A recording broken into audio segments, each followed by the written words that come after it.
प्रिय विद्यार्थियों, हिंदी चेतना YouTube channel में आप सभी का हार्दिक स्वागत है। आज की कक्षा में हम चर्चा करेंगे तृतीय भाषा हिंदी पाठ्यक्रम यानी सिलेबस, पाठ और उसके विधा। साहित्यिक विधा किस प्रकार है, कौन सी विधा का पाठ है, ये सभी आज की कक्षा में हम चर्चा करेंगे। तो बच्चों, आइए प्रारंभ करते हैं। क्रम संख्या 1 मातृभूमि साहित्य की विधा है कविता। क्रम संख्या 2 कश्मीरी सेब साहित्य की विधा है कहानी, यानी कश्मीरी सेब एक कहानी है, मातृभूमि एक कविता है। क्रम संख्या 3 गिल्लू एक रेखा चित्र है, इसे संस्मरण भी कहा जाता है। रेखा चित्र, इसकी लेखिका है महादेवी वर्मा। क्रम संख्या 4 अभिनव मनुष्य, यह एक कविता है, साहित्य की विधा कविता है। क्रम संख्या 5 मेरा बचपन, एक आत्मकथा है। आप सभी जानते हैं डॉक्टर एपीजे अब्दुल कलाम जी का परिचय इस पाठ में दिया गया है। क्रम संख्या 6 बसंत की सच्चाई, यहाँ साहित्य की विधा देखते हैं इसकी एकांकी। एकांकी माने नाटक। क्रम संख्या 7 तुलसी के दोहे, यहाँ एक दोहा है।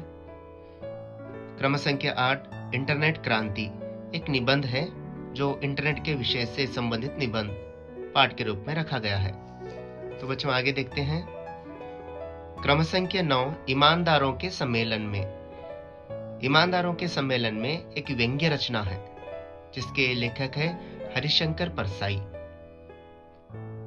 क्रम संख्या 10 दुनिया में पहला मकान, एक लेख है। क्रम संख्या 11 समय की पहचान, एक कविता है जिसमें समय का महत्व बताया गया है, दर्शाया गया है। क्रम संख्या 12 रोबोट, एक कहानी है। क्रम संख्या 13 महिला की साहस गाथा, व्यक्ति परिचय है।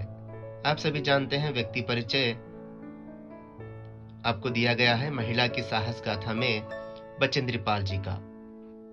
क्रम संख्या 14 सूरश्याम, एक पद है, सूरदास जी द्वारा रचित पद यानी कविता। कर्नाटक संपदा, एक निबंध है जिसमें कर्नाटक राज्य का परिचय, अतीत, वर्तमान और कर्नाटक के राज्य की संपत्ति के बारे में बताया गया है। क्रम संख्या 16 बाल शक्ति, एक लघु नाटिका यानी छोटा सा नाटक है।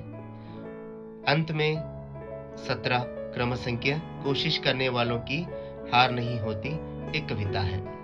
तो बच्चों, इस प्रकार ये बनाने का मकसद ही मेरा ये है कि आपको परीक्षा में अनुरूपता में पाठ का विधा पूछा जाएगा, जैसे कि कश्मीरी सेब कहानी, मेरा बचपन आत्मकथा, जैसे कि मेरा बचपन आत्मकथा, ईमानदारों के सम्मेलन में व्यंग्य रचना।